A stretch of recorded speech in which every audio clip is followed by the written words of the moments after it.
Gue kemarin main begitu, gue main bola sama satu dari sedikit fans Newcastle yang gue kenal kan, namanya Bambang Pamungkas. Virsi. Oh, Bambang Pamungkas. Dia bilang dia ngefans dari zaman Paul Gascoigne gitu, dulu lama banget kan. Gue tanya kan, Mas BP, Newcastle peringkat berapa akhir musim? Peringkat 4 dia bilang. Peringkat 4. Jadi kalau gue tanya yang juara siapa, kayaknya dia jawab Spurs kayaknya.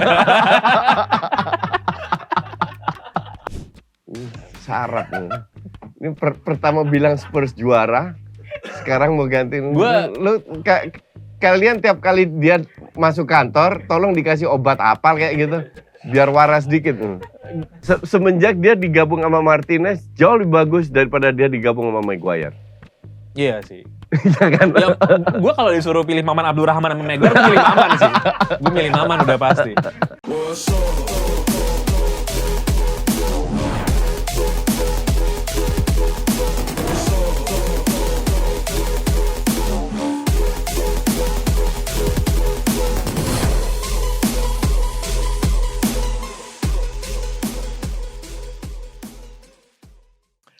Selamat datang kembali di The Pangeran and Justin Show di Regista bersama dengan Coach Justin yang sudah kembali beberapa minggu lalu dari melancong nih ke Amerika Serikat sama ke Kanada, Coach ya? Oh, ke Kanada kan? Ke mana aja lo ke Kanada? Ke Toronto, Montreal. Toronto sama Montreal. Ngapain Coach? Sebenarnya gue mau ambil Ottawa juga ketiga, tapi gue cancel karena ya boring. Ada apa sih di Toronto sama di Montreal? Ya gue sih tau dalam Niagara Falls. Kalau Toronto Niagara Falls naik bis 2 jam, tapi the city kalau gue bilang itu agak mirip kayak Chicago tapi lebih sepi. Montreal itu lebih kayak Washington tapi lebih sepi. Jadi untuk gue ya 2 kota. I don't think I ever coming back to Canada. Ya. Lo ke Vegas nggak? Enggak. Vegas jadi duit lo aman ya? Duit aman. Vegas itu tahun depan. Oh, tahun depan. Ya, jadi 2 tahun sekali. Lo kemarin ke New York sama yang di Amerikanya, yang US? New York doang. Oh, New York doang. Jadi New York datang 5 hari, ke Kanada pulangnya 6 hari. Gue enjoy di New York, lo tau lah. Iyalah, pasti kalau New York sih. Nonton bola Coach di bar gitu? Enggak lah. Enggak, di bar. Nonton Arsenal. Oh, di bar nonton Arsenal. Oh, di bar nonton Arsenal siapa waktu itu? Nonton. Oh, nonton. Ya. Nah, lo tau nggak kalau misalnya kantor berita gitu ya, fashion berita yang memang berpihak gitu, begitu ada lawannya pihak yang dia nggak suka, tiba-tiba keteteran, langsung dibikin framing yang seolah-olah sangat fantastis gitu, sangat buruk. Lo nggak Coach gimana? Contohnya nih ya, Arsenal menunjukkan penurunan performa setelah kehilangan 2 poin kemarin ditahan imbang oleh Southampton dan menunjukkan bahwa mulai ada kekeroposan, kehabisan tenaga, dan akhirnya kualitas Arsenal terlihat dan memang nggak bakal juara tim. Enggak. Lo masih tetap nggak bakal. Iya. Enggak.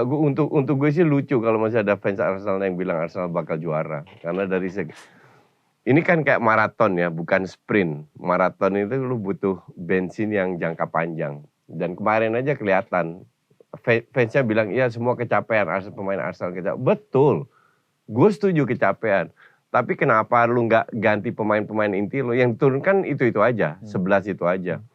Nah artinya pada saat ngedrop itu nggak ada seorang leader yang bisa ngangkat. Justru 2 pemain yang biasanya main bagus yang ngegendong, yaitu Partey sama Odegaard. Babak kedua main jelek.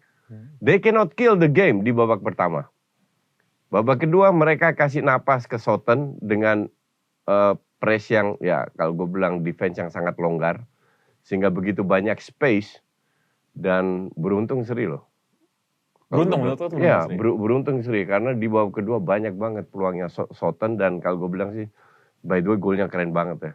Set up golnya Southampton itu keren banget, nggak perlu syuting keras atau apa, pelan aja. But gue nggak heran karena this kind of match itu pasti ada di mana Arsenal kalah, seri atau apa. Tapi target untuk gue realistis yang 4 besar dan itu visible.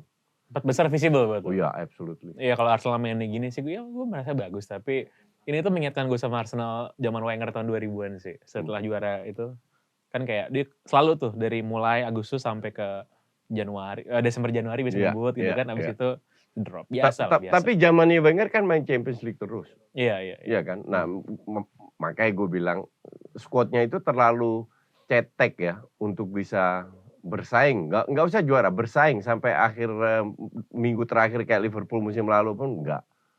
Tapi Champions League bisa. Jadi menurut lo it's about time sampai Arsenal turun dari peringkat 1 di klasemen?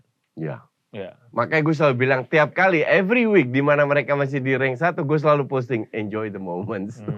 Itu doang. Enjoy aja. Dan nanti ketika turun digantikan oleh MU. Ini syarat nih. Ini pertama bilang Spurs juara, sekarang mau gantiin. Kalian tiap kali dia masuk kantor, tolong dikasih obat apal kayak gitu, biar waras dikit. Gue bilang Spurs bisa juara, tapi enggak. Masih. MU juara MU. Nah, waktu kemarin pas MU Chelsea itu harusnya sih menurut dia MU menang, nggak seri. Karena di babak pertama apalagi sebelum Graham Potter. Sampai menit 30 lah. Iya, sampai dia narik keluar si Marco Correa masukin siapa Kovacic ya. Itu menurut gue Chelsea nggak bisa ngapa-ngapain. Bola nggak bisa build up, hilang mulu, overwhelm di tengah kan. Dan nah ini sebenarnya menunjukkan menurut gue problemnya United di era Ten Hag pada musim ini sih. Mereka itu satu kadang-kadang create chances-nya kedikitan dan ketika dapat peluang untuk shot on target juga menurut gue buruk banget di depan gawang. Gue kalau bilang lebih ke finishing ya. Finishing gini. Gue itu selalu bahas. Kalau lu bicara soal finishing, lu lihat siapa yang ada di depan. Asumsi Sancho, Anthony, sama Rashford. 3 pemain ini punya track record di mana mereka bisa cetak gol. Oke? Artinya masalah finishing is temporary. Yang bukan permanen. Beda kalau lu suruh Fred main kayak Casemiro. Nah itu permanen, IQ jeblok, nggak bisa lu apa-apain lagi. Ngerti nggak? Jadi kalau gue bilang masalah finishing itu nggak hanya sementara lah. Yang penting sekarang, lu main bagus, patternnya jelas, lu tahu apa yang diinginkan oleh pelatih lu, dan you create chances. Dan create chances 2-3 match terakhir, MU sudah mulai kelihatan kan. Chancesnya itu bukan hanya dari crossing, bukan dari skill individu, tapi juga dari lini kedua. Jadi banyak sekali variasi sehingga yang melakukan shot on target lawan Chelsea babak pertama, itu Bruno, Casemiro, Anthony, Sancho. Jadi banyak sekali pemain yang ibaratnya bisa melakukan itu. Nah sementara the problem dengan Chelsea, gue gak salahin Potter, justru gue bilang it's a smart move. Bahwa pelatih melihat sesuatu yang gak jalan, lu rombak. Tapi gue selalu bilang bahwa squad Chelsea ini lebih cocok dengan 4 back bukan 3 back. Nah hanya karena dia baru masuk, kan dia butuh bereksperimen. Kalau lu lihat berapa match di bawah Potter kan 3 back lah, 4 back lah, 3 back. Nah kemarin itu dia bikin blunder, bermain dengan 3 back, sehingga diobok-obok sama MU. Akhirnya dia berani ambil keputusan di menit 32 kalau nggak salah, ditariklah Cucurella dan setelah itu imbang. Tapi gue bilang tololnya McTominay melakukan pelanggaran kayak begitu. Tolol banget. Kalau nggak kan bisa menang itu. Iya. Dia ngerangkul si Armando Broja itu kan. Broja udah gitu. Biasanya itu kan kalau lagi memang bergelut pada waktu set piece, dia di awal doang ngerangkul. Terus setelah dia pergi, berapa langkah lepasin tangannya betul, kan. Iya kan. Ini memang betul. McTominay di smack sampai ke bawah. Gitu. Tolol. Apalagi zaman sekarang ada VAR gitu loh. Iya. Lu akan dicek berkali dari segala sudut, lu akan dicek. Bahkan lu nggak usah sekali ngecek aja udah kelihatan ini blow on itu McTominay. Iya. Dan lu lihat habis golnya si Casemiro, dia yang paling teriak-teriak tuh dia. Iya kan. Casemiro keren mainnya kemarin menurut gue. Ya Casemiro ini awal-awal kan orang tanya ke gue, kenapa Casemiro nggak dimainin sebagai starter? Kan dia butuh waktu untuk adaptasi. Ini sama kasusnya kayak Casey di Barca. Casey mengatakan, gue butuh waktu untuk adaptasi bermain. Dan sekarang 2 match terakhir dia jadi starter kan. Main bagus kan. Cuma yang jadi masalah selama Eriksen fit oke. Kalau enggak, lu mainin Fred atau McTominay. Nah itu yang jadi masalah. Fred bagus menurut gue mainnya. Kemarin bagus. Pas lawan Spurs juga keren. Lawan Spurs keren. Iya. Kemarin kalau lu perhatikan, berapa kali dia kehilangan bola dalam posisi yang krusial sehingga bisa di counter, itu bahaya loh. Cuman beruntung Chelsea nggak bisa manfaatkan itu aja. Dan kemarin kalau lo lihat ketika Casemiro bikin gol, itu apa namanya, gue sih udah lama ya nggak lihat pemain-pemain United tuh memang actually peduli gitu loh. Si siapa backnya? Lisandro Martinez, wah gila men, itu jenis-jenis pemain yang supporter tuh pasti demen banget kelihatan karena berbagi passion yang sama kan dengan fansnya gitu. Lisandro, terus juga Ya Casemiro lah teriak-teriak gitu kan, dia kayak tepuk-tepuk dada gitu Gue sampai sih histeris. gue paham karena mereka merasa mereka itu lebih bagus and they can win the game sampai kebobolan dengan gol kayak begitu. Makanya sisa berapa menit untuk menyamakan, mereka begitu passionate sampai selebrasinya kayak gitu sih, gue paham. Bukan masalah 1 poin atau enggak. Dan gue ini loh, kemarin pas gue lihat penaltinya si Jorginho itu, gue nggak banyak pada ngomongin dia tuh pas nendang penalti dia tuh no look shot loh itu. Pas dia nendang. Masa sih? Iya. Gue nggak perhatiin. Dia lihat ke kiri. Dan biasanya kan orang tuh ini ya, lihat ke kiri tapi pas nendang bola lo liatin ke tengah kan. Dia tuh lihat ke kiri tapi nendangnya ke kanan. Makanya dilihat sama si De Gea gitu kan. Dan dia kan sebelum penalti udah dibisikin sama Bruno Fernandes kan. Gue yakin banget pasti nih anjing bakal lompat kayak kelinci nih ntar kan. Pas dilompat tuh jangan gerak gitu kan. Dan dia emang nggak gerak tuh pas dilompat. Tapi si kepalanya si Jorginho tuh ke sebelah sini. Si De Gea ke sana kan. Ini emang nendangnya ke sana keren sih menurut gue. Dan tendangannya cukup keras loh. Iya. Untuk pakai lu pakai lompatan gitu kan lu hilang speed Betul. lari lu. Dan pas turun gitu kan. Iya kan. Tapi dia tendangnya cukup keras. Yang nangis kemarin pada waktu pertandingan itu Rafael Varane karena cedera. Dia langsung nangis kan sampai nutupin wajahnya pakai baju, terancam nggak bisa main di Piala Dunia. Cedera sih katanya nggak separah yang diperkirakan, tapi kalaupun dia dibawa ke Qatar, match pertama kemungkinan besar nggak main. Gitu. Varane tuh solid sih menurut gue ya. Dia tandemannya dia sama Lisandro Martinez tuh udah oke banget. Semenjak dia digabung sama Martinez jauh lebih bagus daripada dia digabung sama Maguire. Iya sih. Ya, gue kalau disuruh pilih Maman Abdurrahman sama Maguire, gue pilih Maman sih. Gue milih Maman udah pasti. Iya. Gue kemarin main bola sama Maman Koci. Dua minggu lalu. Waktu acara charity PPI. Gitu kan. Itu keren banget. Gue main bola ya. Di tengah nih gue. Backnya Maman. Strikernya itu kayak fantasy football. Bambang Pamungkas, Kurniawan Julianto. Lu main di tim mana? Gue main di tim mereka.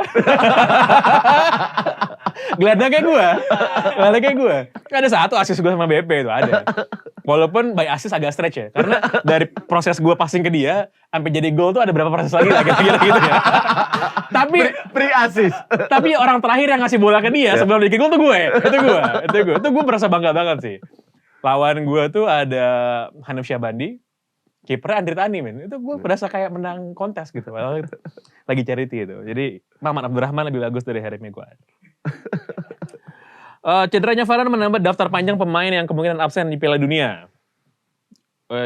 Diogo Jota absen. Kemungkinan besar absen. Paul Pogba absen ya? Fix absen? Doubtful. Reece James sudah pasti absen. Ini back kesayangannya Koci, Reece James.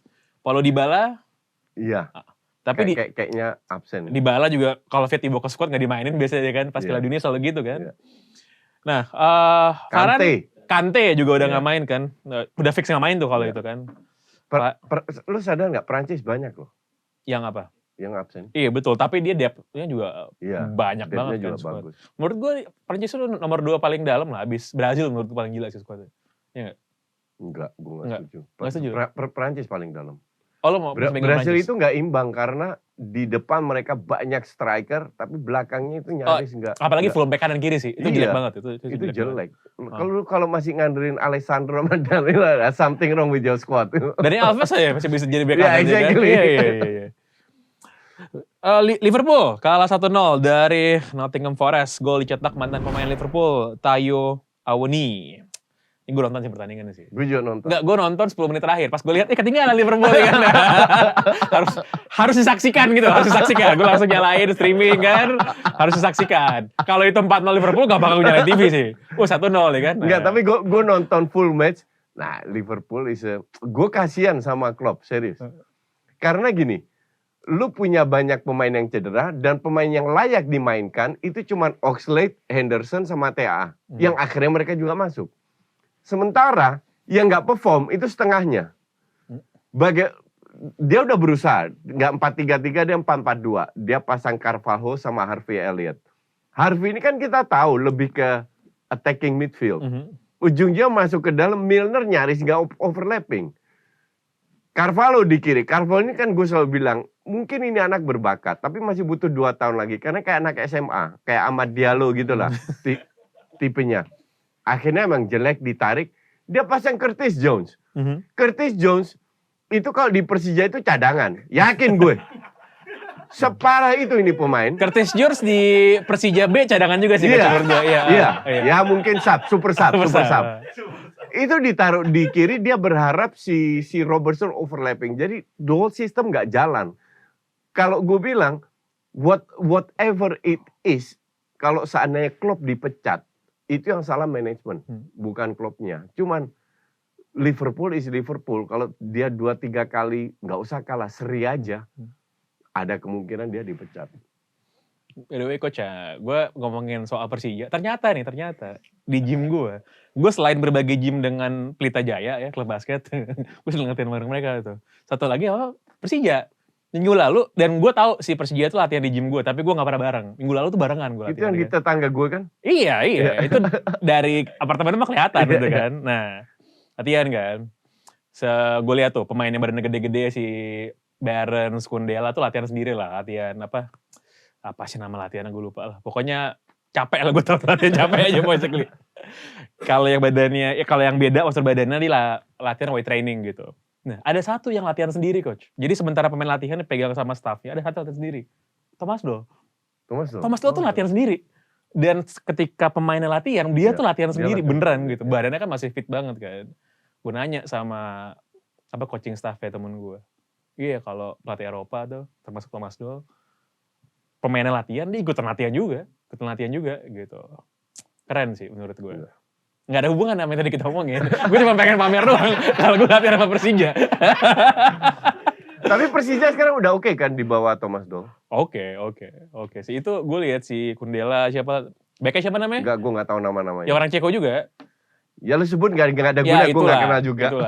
Enggak, itu pemain timnas coach. Oh pemain timnas. Pemain aktif itu. Dua kan pemain timnas aktifnya dia kan, dua. Iya? Satu striker, satu back. Iya. Di Ceko? Di Ceko.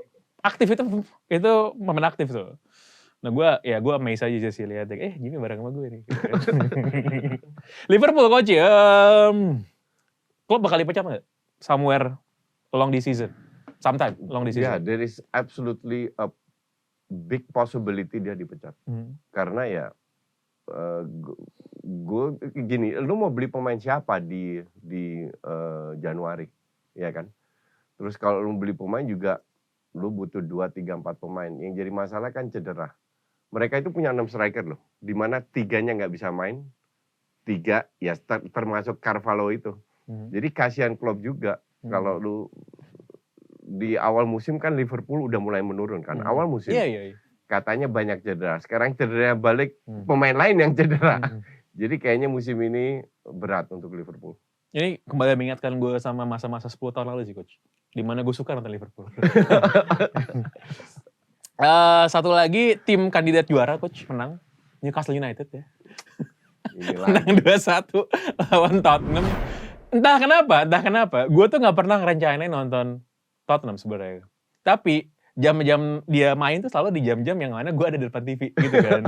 Kemarin kan main hari Minggu jam 10 dia main kan, ya kan. 10 sebelumnya setengah 12 gitu kan, jam-jam gue udah balik gitu. Dan ternyata kalah. Ternyata kalah sama Newcastle. Tapi mereka dapat berapa peluang besar loh, Spurs. Iya. Cuman menurut gue kelihatan banget nggak ada Kulusevski itu beneran counter attack doang, bertumpu pada Son dan sama Kane. Ya udah gitu doang gitu. Di sayap kanan nggak ada gitu. Dan apalagi Richarlisonnya juga cedera lagi kan? Ya cuman ini kan udah dari dulu nge. Mereka selalu cuman ngandelin Kane sama Son, pada saat dua pemain ini dapat space 30 meteran, udah bahaya. Betul. Makanya sebenarnya tuh berubah di awal musim tuh berubah setelah ada option Richarlison. Dan menurut gue pemain paling pentingnya mereka tuh Kulusevski sih. Asisnya dia tuh sejak tengah musim lalu datang itu banyak banget sampai sekarang. Selalu game changer. Dia udah berapa minggu tuh nggak main gitu, dan barengan tuh Spurs. Dia cedera. Cedera. Dia cedera sama timnas kalau nggak salah. Bukan sama Spurs gitu. Dia Swedia kan? Swedia. Ya ini sih apa namanya, Antonio Conte, udah mulai pusing kan mukanya kan kelihatan. dia kan ngomong di press con, kita kurang apa gitu dia bilang. Yang jelas ketemu tim Big Six kita selalu kalah. Newcastle ini tim yang sebenarnya dan sekarang dia 4 besar loh. Sementara ya, enggak tim yang menurut gue tuh ahead of the schedule. At least sampai saat ini, di mana walaupun duit udah banyak nih, dia kan belum beli yang Belum aneh-aneh beli kan? yang aneh-aneh. Belum. Betul. Pemain termahal siapa? Chris Wood gitu paling kan? Botman. Oh Botman. Tapi pemain yang gokil banget tuh Miguel Almiron sih. Almiron. Enggak, lo sempat lihat quote-nya ini nggak? Quote Jack Grealish nggak ke Bernardo Silva ya? Jadi musim lalu si Jack Grealish tuh ngomong ke Bernardo Silva, gue lupa Bernardo Silva apa Riyad Mahrez salah satunya gitu. Dia ngomong, main lo jelek kayak Almiron gitu. Kira-kira dia ngomong gitu. Kira-kira dia ngomong gitu musim lalu nih. Almiron nih sekarang gokil. Dan biasanya ini kan, ya lo tau lah, pemain profesional ada boost of confidence, itu selalu menular kan. Gitu. Dan itu kelihatan sih. Nah si siapa namanya, si Newcastle, ya kalau gue sih gak yakin, secara objektif Newcastle bakal 4 besar. Gue yakin Newcastle drop bawah. Bahkan gue prediksi ya rank 8-9 paling cocok lah. Gue kemarin main begitu, gue main bola sama satu dari sedikit fans Newcastle yang gue kenal kan, namanya Bambang Pamungkas. Bambang Pamungkas. Dia bilang dia ngefans dari zaman Paul Gascoigne gitu, lama banget kan. Gue tanya kan, Mas BP, Newcastle peringkat berapa akhir musim? Peringkat 4 dia bilang. Peringkat 4. Jadi kalau gue tanya yang juara siapa, kayaknya dia jawab Spurs kayaknya. Cuman ya, kalau misalnya nih, oke lah, mungkin nggak 4 besar, mungkin Europa League gitu musim depan. Atau mungkin kayak lo peringkat 8 dan 9, tapi kelihatan menjanjikan, duit banyak, Gue udah bilang tahun lalu pas dibeli kan, musim ini mereka nggak show off. Tapi musim depan mereka akan show off. Dan itu yang bahaya itu bukan musim ini, musim depan. Musim depan kalau mereka bisa, ya Qatar itu duitnya berapa sih? Dibanding Saudi masih semut lah Qatar itu.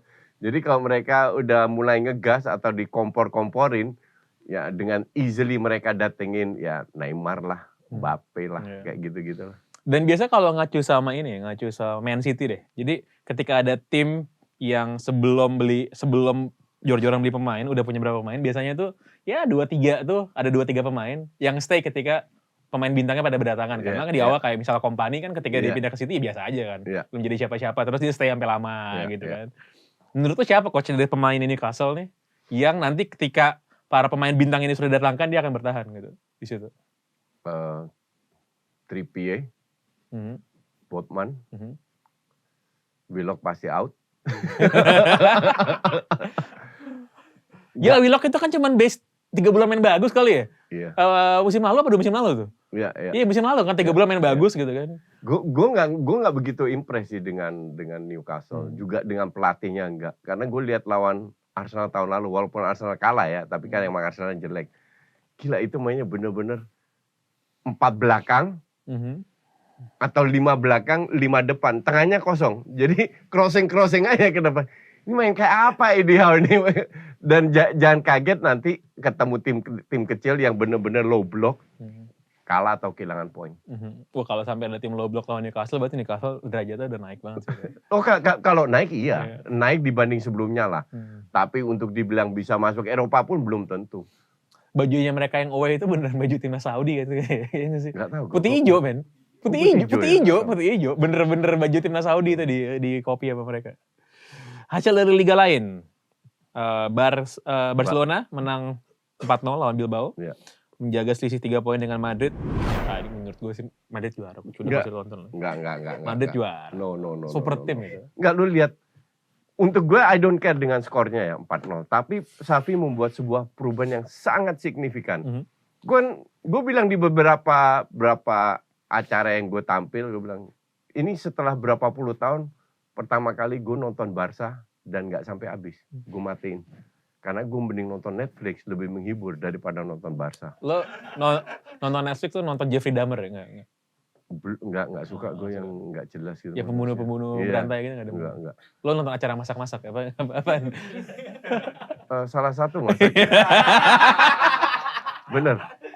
Chef of apa gitu. But anyway, kemarin akhirnya Xavi itu nonton Justong nih. Jadi Xavi itu berubah. Dia nyalain translation berarti? Iya kayaknya gitu. Okay. Karena gue selalu bilang dengan sistem yang Xavi mainkan dengan 2 attacking midfield, Busquets itu tenggelam di tengah. Space-nya terlalu besar. Kemarin dia pasang De Jong sampingnya Busquets. Baru kemarin gue enjoy Barca yang gue pengen lihat. Nah, kalau dia konsisten, kecuali Busquets nggak dipasang ya, kecuali kalau mau main 1 DM, yaitu De Jong aja. Tapi kalau ada Busquets, De Jong harus main di sampingnya. Dan itu benar-benar very fluid. Ini karena Atletico Bilbao dan itu diakui sama Valverde ya. Dia bilang mereka main 4 midfielder itu yang gue nggak nyangka. Dan Bilbao itu nggak memberi perlawanan sama sekali. 4-0 could have been 6-7-0. Tapi dari sisi permainan itu keren. Dan kalau Xavi mempertahankan ini, definitely Barca sampai detik terakhir bisa bersaing. Oke. Barca yang sponsor sama Spotify ya? Ya. Karena mereka punya pemain yang memadai. Kedalaman squadnya juga bagus. Tapi kalau gue ya, tim yang gue paling terhibur nonton dan gue actually looking forward gitu buat nonton kalau mereka tiba-tiba main gitu di hari yang sama gue lagi ngeliatin HP atau TV itu Napoli. Napoli, iya. Napoli itu menurut gue setuju. Asik banget itu nonton kan? Gue nonton gak lama sih 20-15 menit AS Roma lawan Napoli kan. Lu kalau lihat sekali lagi nggak bicara skor, cara bangun serangannya dibanding AS Roma, buset AS Roma. Dikit-dikit dipres dikit, bang ke depan. Ini main kayak apa nih? Cuman Mourinho jadi gue nggak heran. Cuman kalau lihat Napoli bangun serangannya itu keren banget loh. Dan mereka tahu ya, yang mereka lakukan pure berdasarkan apa? Timing. Jadi kalau mereka dipres orang lari itu dilewatin. Lewatin kan lu unggul 1 orang lebih. Nah space-nya itu dimanfaatkan. Berkali-kali mereka melakukan itu. Lawan Ajax itu bener. Itu gue nonton lawan Ajax. Gila. Diajar main bola. Itu Ajax kan Champions League main jam 11:30 waktu itu main di Indonesia ya. Wah itu 11:45. Iya kan. Wah itu mantep banget sih. Betul. Dan si siapa tuh yang orang Georgia itu? Iya. Siapa namanya? Ya cuman susah namanya gue nggak tahu. Ya ke Maradona itu lah. Nggak, cuma menurut gue ya. Gini, kalau pemain jago dribble kayak Sancho misalnya. Dia pasti dijaga one-on-one lewat. Harus 2-on-1 kan pasti kan. Dia tuh orang lewatin juga sama dia, men. Gila dia orang menurut gue. Gue bilang dia itu masih mentah. Dia berapa kali ambil keputusan yang salah ya. Dimana dia harus passing, dia dribbling. But that's okay. Ini anak muda biasa lah. Tapi this guy is talented. Itu gue setuju. Dan back keren. Kim Min Jae, ya nggak? Korea, keren itu. Keren, men. Keren. Setuju. Keren. Satu-satunya Korea yang bagus ya itu Son nggak? Son. Oke, ini nggak usah pakai break-break kan langsung aja ya, ya kan? Nah, Champions League is back in town. Barcelona lawan Munchen. Barcelona butuh kemenangan untuk memastikan diri lolos dari grup C. Sekarang peringkat posisi ketiga di bawah Bayern, nama di bawah Inter. Kalau Barca nggak lolos, knockout stage, nggak masalah. Gimana Cafi? Nggak masalah? Nggak masalah. Justru gue bilang lebih bagus nggak lolos karena biar dia bisa fokus ke Liga. Karena gue taruh nama Valen. Gue bilang Barca juara. Juara? Iya. Agak berat sih coach. Berat, but we'll see. Real Madrid juara. Biar Madrid aja fokus ke Champions League. Berapa tim besar sejauh ini belum aman di Champions League? Tadi Barca udah. Milan peringkat 3 grup E dengan 4 poin. Juventus peringkat 3 grup H dengan 3 poin. Atletico Madrid peringkat 3 grup B dengan 4 poin. Mana yang menurut lo kemungkinan besar nggak lolos ke knockout stage coach? Juventus sih, gue juga bilang Juventus sih. Juve berat. Wah gila ada Juventus ya. Selama di bawah alergi ini, wah parah. Juve parah, serius. Parah banget sih. Tapi padahal pemainnya nggak jelek-jelek amat loh. Iya. Bagus malah, bukan nggak jelek-jelek. Bagus mainnya. Exactly. Iya kan? Pokoknya ada peluang, shoot. Jarak 40 meter pun shoot.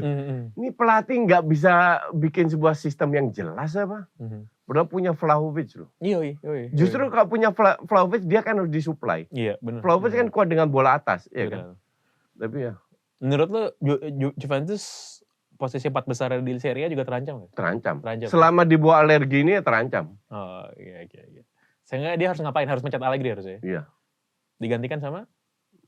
Whatever lah. Ujung-ujungnya kan mereka kan selalu ambil pelatih Itali juga. Iya sih. Iya kan?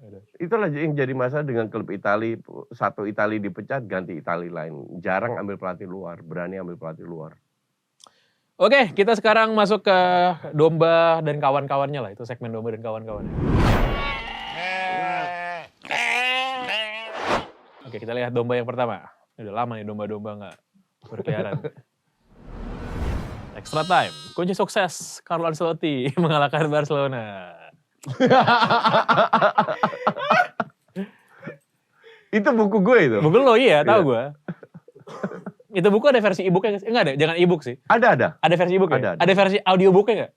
Enggak Gue kalau tahu. jadi lo coach gue bikinin, gue datang ke publisher ya, gue beli rights ya, gue bikin versi audiobook ya, gitu. Dimana nanti dia kan taktik dan strategi ya. Iya. Terus ada drill-nya gitu, kuisnya gitu yang harus lo iniin orang. Kalau nggak bisa, lo goblok lo gitu kan. Salah. Next. Ketiah ini emang sampah. Ini kenapa dimasukin domba ya? Lo gak suka ya sama Nketiah ya? Ya siapa yang suka Nketiah? Keluarganya suka siapa dia? Enggak, gue itu salah satu parameter gue menilai pemain bagus atau enggak. Itu dari first touch-nya. Jadi kalau lu dapat bola aja, lu lihat Martinelli 2 tahun yang lalu, first touch-nya jelek banget. Tapi dia udah improve lah. Nketiah kemarin, berapa kali dikasih passing di kaki lo? Itu mental atau hilang? Bolanya kemana-mana ya? Iya. Jadi dia terima bola itu kayak berantem sama bola itu. Jadi, nah, this guy is a big joke. Dan yang jadi masalah kan habis itu kena counter. Next, masih ada lagi domanya? Katro. Bentar, panjang nih kita baca dulu. Ramdan. Ini bukan Ramdan, ya Ramda. Ya bener Ramdan. By the way, setelah pramusim, MU mengesankan gue lihat banyak yang sirik sama MU karena bisa berkembang cepat ini. Keren. Kita beli bacot mereka yang udah rendahin kita musim lalu, lagian yang sirik paling celeng. Ya, ini kerat gini-gini ya nih. Ipul yang skuadnya masih ancur. Jujur, baru kali ini gue percaya diri banget melihat MU di bawah Erik ten Hag. Enak banget mainnya, minimal UEL aja bisa sih minimal. Ekspektasi dalam hidup itu rendah gitu ya. UEL mah udah yakin secara MU cocoknya main di UCL. Cuman kemarin pelatihnya masih Rangnick. Harusnya kalau Erik ten Hag masuk kita bisa 3 besar. Yo ingat, kita bayar nanti omong kosong fans. Ini dia ngomong dalam satu postingan sendiri nih? Iya, komen. Oh ini komen dia? Komen atas itu apa? Komen atas komentar orang gitu ya? YouTube. Oh YouTube. Enggak, maksudnya ini tuh satu kesatuan kan? Enggak, dia kayak lagi berdialog dengan dirinya sendiri soalnya. Iya kan? Yo ingat gitu kan. Nah dia ngapain tuh lagi nge-refer ke siapa gitu kan? Karena yang dari tadi ngomong kan dia soalnya kan. Refer ke dirinya sendiri. Iya. Kita bayar nanti omong kosong fans Ipul Celeng dengan trofi-trofi yang kita raih di akhir musim nanti. Yakinlah minimal UL. Kalau FA kedip mata udah auto final. Nah, udah guys, kita merendah aja. Dia ngobrol sama siapa anjing? Dia ngobrol sama siapa? Ini kalau di sastra nih stream of consciousness agak susah dimengerti nih. Dia sebenarnya dialognya sama siapa? Udah guys, kita merendah aja, diam-diam menghanyutkan, gak banyak bacot kayak fans lain. Hati-hati ntar ketahuan dijadiin template di Regista. Keren sih ini harusnya dari majalah sastra ini menurut gue. Dia berdialog dengan dirinya sendiri ini. Iya. Ini bener layak dapat stempel Katro of the Week. Ini di majalah Horizon nih. Ya. Horizon iya keren. Next. Kardus.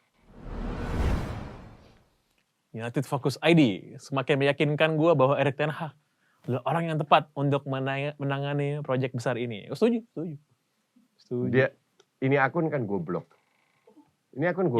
Terus akhirnya dia posting reply di akunnya Jebret Media, di mana video gue lagi ngomong lah. Terus dia jawab, akhirnya ini gue setuju sama coach. Erik ten Hag ini keren ini emang. Dia menurut gue cara dia handle Ronaldo itu udah tepat. Waktu Messi pergi, gue bilang, I don't care Messi pergi. Karena gue fans Barca, bukan fans Messi. Iya sama. Dan dalam sejarahnya Ferguson ya, dia udah berapa kali kan dealing sama pemain bintang yang ngadi-ngadi lah. Stam. Dari awal tuh, Lee Sharp, Paul Ince, Jaap Stam, Nistelrooy, David Beckham, Nistelrooy, Roy Keane juga. Iya kan, banyak banget sebenarnya, banyak banget.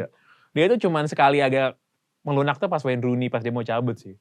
Tapi abis itu ya gak ada, menurut gue, ya Ronaldo mau cabut, silakan cabut aja. Justru gue bilang, Ten Hag ini udah bijak karena ini kedua kali loh. Pertama lawan Rayo Vallecano, dikasih kesempatan lagi, bahkan 2 kali menjadi sub, jadi starter, mainnya amburadul juga. Sekarang, kecuali ini anak umur 19-18 ya, gue masih ngerti lah emosional. This guy udah 5 kali Ballon d'Or, umur 38, ini udah bukan khilaf lagi, udah sengaja, udah disrespect terhadap tim dan makanya Erik ten Hag kan bilang, Dia harus minta maaf, Ronaldo harus minta maaf kepada tim pelatih dan juga pemain. Kalau nggak dilakukan itu, forget it, nggak akan masuk lagi. Which is good, gue setuju. Setuju, gue juga setuju. Ada lagi? Satu lagi.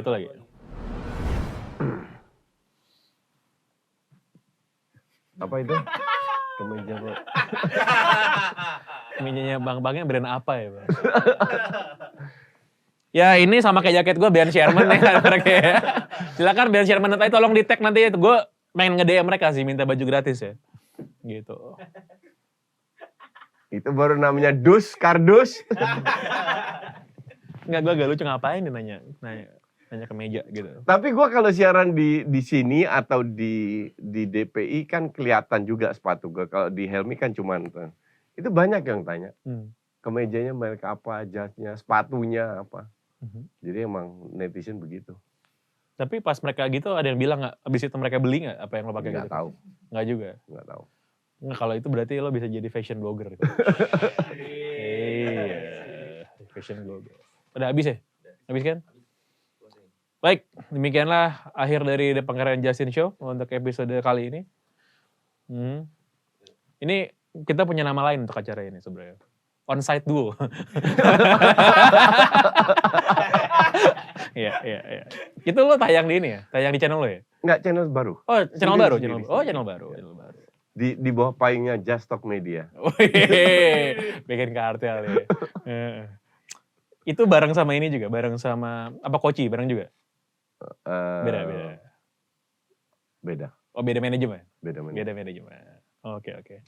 Baiklah, demikian akhir untuk episode kali ini. Weekend tuh, nggak ada Premier League ya, midweek ya? Tadi weekend depan ya? Champions League. Nggak, tim gue nggak main, jadi gue nggak peduli. Katro. Thank you.